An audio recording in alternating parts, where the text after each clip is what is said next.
నమస్తే. Welcome to BRK. నేను మిరిషి. జీవితం. జీవితంలో ఎన్నో సమస్యలుంటాయి.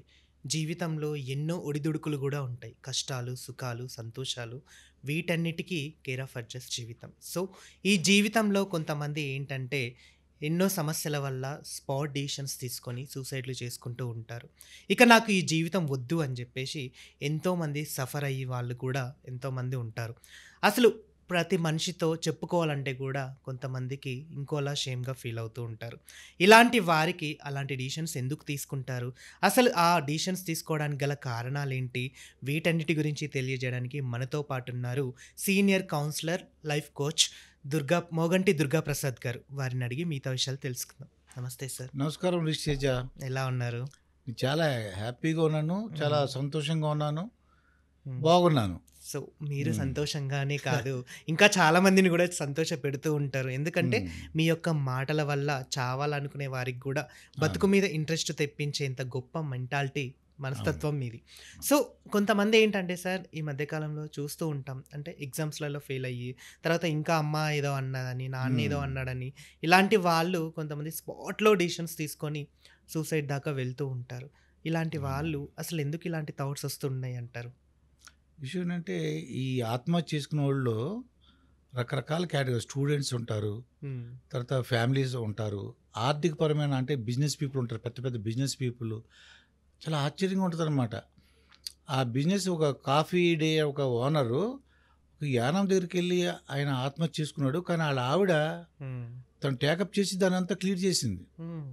చాలా ఆశ్చర్యంగా ఉంటుంది. ఇప్పుడు 'రంగనాథ్' గారని ఒక హీరో. యెస్. ఆయన ఎన్నో పుస్తకాలు రాశాడు. ఇన్‌స్పైరింగ్ అనమాట ఇది. హ్మ్. తర్వాత ఒక టీవీ యాంకరు. ఎంతోమందికి ఇన్‌స్పైర్ చేసిన, యెస్. ఎంతో హ్మ్. న్యూస్ ఇచ్చిన ఆవిడ ఆత్మహత్య చేసుకుంది. హ్మ్. అంటే ఇవేదో కొద్దిగా క్షణికావేశం అమ్మ. సడెన్‌గా హ్మ్. వాళ్ళు ఒక డెసిషన్ తీసుకుంటారు. కానీ ఎక్కడైతే ప్రాబ్లమ్ ఉందో, ఎక్కడైతే సమస్య ఉందో దానికి పరిష్కార మార్గం కూడా ఉంటది. హ్మ్. కొద్దిగా ఆలోచించాలి అది. స్టూడెంట్స్ ఉన్నారనుకోండి ఇది. ఆ స్టూడెంట్స్‌కి ఏంటంటే పేరెంట్స్ ఏం చేస్తారంటే, ఇదిగో నువ్వు కొద్దిగా టెన్షన్ పెడతారండి. తెలియక ఏం చేస్తారంటే వాళ్ళు నీ మీద ఇంత డబ్బులు పెట్టేశాను. నీకు నేను ఎంతో కష్టపడుతున్నాను. అప్పులు చేశాను. ఇలా వాళ్ళ యొక్క సమస్యలన్నీ చెప్పేస్తారు ఈళ్ళు. హ్మ్. వాడు ఆడికి ఐఐటీ రాదు. అంటే ఐఐటీ గాని, మెడిసిన్ గాని అది కొంతమందికే సాధ్యం అవుతది. కొన్ని వ్యాపార సంస్థలు ఏం చేస్తాయి? ర్యాంక్ హోల్డర్స్‌ని చూపిస్తది. హ్మ్. కానీ రాని వాళ్ళు ఎంతమందున్నారు? 100 మంది కోచింగ్ తీసుకుంటే ఒక ఐదుగురికో, ముగ్గురికో వస్తది. 95 మెంబర్స్‌కి రాదు. ఇది పేరెంట్స్ చూడట్లేదు. హ్మ్. వాళ్ళేమనుకుంటారంటే ఆ 5 మెంబర్సో, 3 మెంబర్సో ఎవరైతే సక్సెస్ అయ్యారో వాళ్ళ ఫోటోలు చూసేసి వాళ్ళ అబ్బాయి కూడా అదే అనుకుంటారు. ఫస్ట్ ఏంటంటే పేరెంట్స్ పిల్లల విషయంలో పేరెంట్స్ మాత్రం చాలా అంటే వాళ్ళ పిల్లల యొక్క కెపాసిటీ ఏముంది? వాడి అభిరుచులు ఏమున్నాయి? వాళ్ళు ఏమైతే పేరెంట్స్ వాళ్ళు చదువుకోవాలనుకున్నారు. అతను పైలట్ అవ్వాలనుకున్నాడు. ఒక కలెక్టర్ అవ్వాలనుకున్నాడు. హ్మ్. అతను అవ్వలేదు. లేకపోతే పోలీస్ ఆఫీసర్ అవ్వాలనుకున్నాడు. అవ్వలేదు. తన యొక్క అభిప్రాయాన్ని ఏం చేస్తాడు? పిల్లల మీద రుద్దుతాడు. ఏం చేస్తాడు? నువ్వు నువ్వు పోలీస్ ఆఫీసర్ అవ్వాలి, కలెక్టర్ అవ్వాలి, డాక్టర్ అవ్వాలి. తనకు డాక్టర్ అవ్వాలనుంది అవకాశం లేదు. ఇప్పుడు హ్మ్. తన కొడుకు లేదా కూతురు చేత అవ్వాలని కోరుకుంటారన్నమాట ఇది. అవును. మంచి నాకు అదే ఆశ్చర్యంగా ఉంటది. ఆ తెలియనితనమా? లేకపోతే ఏంటని చెప్పేసి వీళ్ళేం చేస్తారంటే చెప్పేస్తారు ఆర్థిక సమస్యలని. హ్మ్. ఈ హాస్టల్ ఫీజు నీకు 1,00,000 కట్టా. ఈ 1,00,000 నాకు ఎలా వచ్చిందంటే అని చెప్తారన్నమాట. ఎంత కష్టపడ్డాను, ఎలా ఓవర్ టైమ్ చేశాను, లేకపోతే ఎలా డబ్బులు సంపాదించాను, ఎలా అప్పు చేశాను. ఇప్పుడేంటంటే, నాన్న నీ ముందు ఆప్షన్స్ ఇవి ఉన్నాయి. నువ్వు ఇంట్రెస్ట్ ఉందా? ఇదిగో 2, 3 ఆప్షన్స్ ఇవ్వాలి. ఇవ్వకుండా ఇదే చదువు అని చెప్పి ఐఐటీయే కావాలని అన్నాననుకో అది. ప్రెషర్ అది పెట్టొద్దు. ప్రెషర్. హ్మ్. నువ్వు ఐఐటీని అవ్వాలని నేను. ఐఐటీ చదివి మరి ఖాళీగా ఉన్నవాళ్ళు, తర్వాత కొద్దిగా ఇబ్బంది పడుతున్నవాళ్ళు, ఆత్మహత్య చేసినోళ్ళు చాలామంది ఉన్నారు. ఎందుకంటే కొన్ని అక్కడికి వెళ్ళి అనుకున్నది వేరు. ఆ కోర్స్ ఏదో అంటే ఫాదరో, మదరో వాళ్ళు చెప్పినట్టు ఐఐటీ బాగా చదువుకొని సీట్ సంపాదించాడు.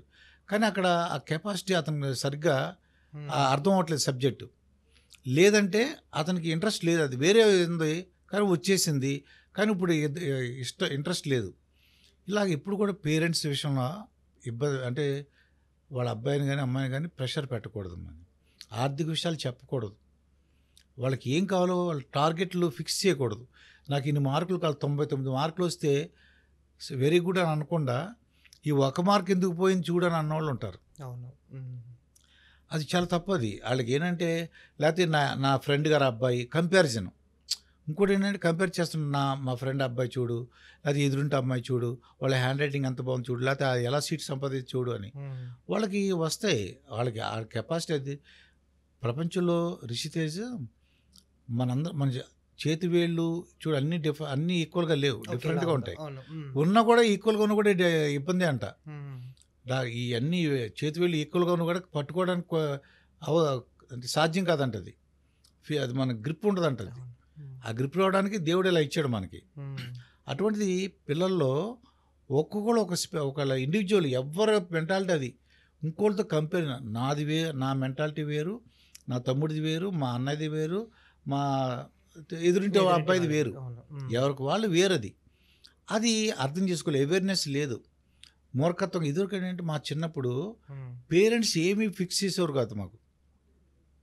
నువ్వు అది అవ్వాలి, ఇది అవ్వాలి కానీ ఇంజనీర్ అన్నం పెట్టడం, అదే ఏదో మొత్తానికి డ్రెస్ ఇవ్వడం, స్కూల్కి వెళ్ళి రమ్మంటాం, స్కూల్ తర్వాత వచ్చి హోంవర్క్ చేసుకుంటే లేకపోతే లేదు. హ్మ్. ప్రెషర్ ఉండేది కాదు మా టైంలో. ఆ తర్వాత ఇప్పుడు మీకు ఎలా వచ్చేసిందంటే కొన్ని కార్పొరేట్ సంస్థలు కూడా ఏం చేసినాయంటే పేరెంట్స్లో లేని అంటే వాళ్ళకి లేని కోరికలు మనం మీ దగ్గర డబ్బులు ఉన్నాయా, లేకపోతే మీ అబ్బాయి ఐఐటి కావాలా, లేకపోతే డాక్టర్ అవ్వాలా, వాళ్ళకి లేకపోయినా సరే వీళ్ళేమో అడ్వర్టైజ్మెంట్స్ ఆలోచనలు. ఆలోచన వచ్చేలా చేస్తుంటారు. హ్మ్. చాలా విద్యా సంస్థలు ఉంటాయి. ఒక్క విద్యా సంస్థ ఆ కార్పొరేట్ సంస్థ ఎందుకు చేయించాలి? ఆ ఊళ్ళో చాలామంది చిన్నప్పటి నుంచి ఎంతో కష్టపడి ప్రైవేట్ స్కూల్స్ ఉంటాయి, కొన్ని అవును. బడ్జెట్ స్కూల్స్ ఉంటాయి. వాళ్ళందరూ కూడా ఎంతో కష్టపడి పర్సనల్ ఒక్కొక్కళ్ళకి వాళ్ళ ఇండివిజువల్ కేర్ తీసుకుంటారు. వాళ్ళకి ర్యాంక్ రాకపోవచ్చు, హ్మ్. కానీ పేరెంట్స్ గుర్తించరు అది. అదిగో పేపర్లో వచ్చింది, టీవీలో వచ్చింది, లేదంటే స్పెషల్ మీటింగ్లు పెట్టారు వాళ్ళు.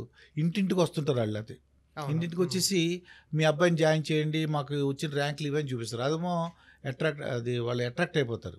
దీంట్లో జాయిన్ చేస్తే మా పిల్లలు గూడా ఇలాగే ఆ, ఉంటారు ఈ అని. విషయం ఏంటంటే వాళ్ళ అబ్బాయి కానీ వాళ్ళ అమ్మాయికి కెపాసిటీ ఎంత, క్యాలిబర్ ఎంత, వాళ్ళకి ఇంట్రెస్ట్ ఉందా లేదా, టీచర్లతో సంప్రదించడం, వాళ్ళతో మాట్లాడడం, అది చేయాలి ఈ జనరేషన్ పేరెంట్స్.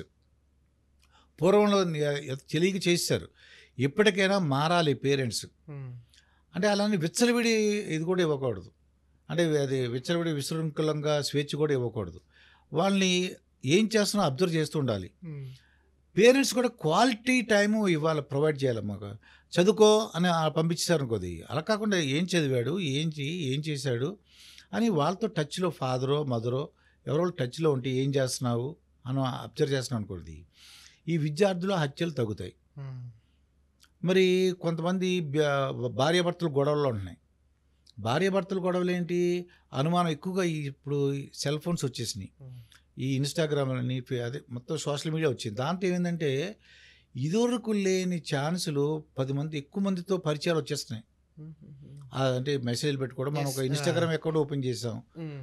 లేదంటే ఫేస్బుక్ ఓపెన్ చేసాం, మనకు మెసేజ్లు పెడుతుంటారు. దీంతో ఏంటి నీకు ప్రపంచంలో ఎక్కడో అక్కడ పరిచయంలో వచ్చేస్తుంది తెలియని వాళ్ళతో. హ్మ్. హస్బెండ్ లేడు, బయటకు వెళ్ళాడు, లేదంటే భార్య ఎక్కడికో వెళ్ళింది, వీళ్ళు ఖాళీగా ఉన్నారు. ఆ టైంలో ఏంటంటే భార్యాభర్తలు అనుబంధంగా ఏంటి భోంచేశారా లేదా అండి. ఇదివరకు ఏంటంటే ఆప్యాయంగా అనురాగంగా మాట్లాడేవారు. ఇప్పుడు ఇంటికి రాగానే వాళ్ళకి కంప్యూటర్లో ఏదో వర్క్ ఉంటుంది, హ్మ్. లేదంటే సెల్ ఫోన్ తీసుకుంటారు, లేదంటే ఎవరి పనాలు చేసుకుంటారు తప్ప ఒకరికొకరు మాట్లాడుకోవట్లేదు. అది ఎక్కువ ప్రాబ్లం ఏది, ఈ భార్యాభర్తల ఇష్యూలో. వీళ్ళు ఒకరొకరు గొడవపడి అది ఆత్మహత్య చేసుకోవడం, లేకపోతే భర్తను అది చంపేటి ఈ అమ్మాయి, స్పాట్ లేకపోతే డిషెస్. భార్యని అమ్మాయి దాన్ని కుట్టేయడం, ఆవేశపడిపోవడం, షార్ట్ టెంపర్ అనమాట. హ్మ్. అక్కడ రెడీగా వాళ్ళు ఏదో చూస్తుంటారు. జస్ట్ భార్యైనా భర్తైనా అవతల వ్యక్తి వినే స్థితిలో ఉన్నారా లేదా. ఎన్టీ రామారావు జూనియర్ అంటే ఒక విషయం ఉన్నాం, సమయం సందర్భం ఉన్న చూసుకోవాలి. తను ఒక హస్బెండ్కి ఏమైనా విషయం చెప్పాలి భార్య, చెప్పినప్పుడు చూసుకోవాలి వినే స్థితిలో ఉన్నాడు. నోటికి వచ్చి గౌక్కుని చెప్పేస్తారు వాళ్ళు, హ్మ్. అది కరెక్ట్ కాదు. అలాగే భార్య కూడా ఏదైనా చెప్పాలనుకోడది, ఏదో వంట చేస్తున్నప్పుడు తనకి ఏదో ఇబ్బందిగా ఉన్నప్పుడు అలాంటప్పుడు కాదు, చూసుకోవాలి తను వినే స్థితిలో ఉండాలి. ఎవరైనా సరే వినే స్థితిలో ఉన్నారా లేదా. నేను చెప్పింది తను నిజంగా అనుకున్న పని అవతల వాళ్ళు చేయాలనుకుంటే హ్మ్. సమయం సందర్భం ఉంటుంది, అది వినే స్థితిలో ఉన్నారా లేదా, ఏమైనా ప్రాబ్లం ఉందా. ఏదో నేను నా పని అయిపోయింది. ముగ్గురు కోడళ్ళు ఉండారన్నమాట ఇది. హ్మ్. ముగ్గురు కోడళ్ళు ఏంటంటే ఫస్ట్ కోడలు పని ఏంటంటే వంట వండాలి, రెండో కోడలు సర్వ్ చేయాలి, మూడో కోడలు క్లీనింగ్. వాళ్ళు డ్యూటీ చేస్తారు కానీ అంటే ఇప్పుడు ఫస్ట్ కోడలు ఎలా చేయాలి వంట అత్యంత అద్భుతంగా. ఉదాహరణకి ఇదివరకు సంగతి అంటే ఇప్పుడు మగవాళ్ళు ఆడవాళ్ళు అందరూ కలిపి వంట చేసుకున్నారు వేరే విషయం. ఇదివరకు ఉమ్మడి కుటుంబాలు ఉన్నప్పుడు ఏంటంటే ఫస్ట్ కోడలు మీది వంట చేస్తుంది అనుకోది, హ్మ్. చాలా రుచికరంగా చేయాలి, అందరూ సంతృప్తిగా ఉండాలి, చాలా బాగుందని అనుకోకుండా ఏదో చేసి పడేసింది అనుకో, హ్మ్.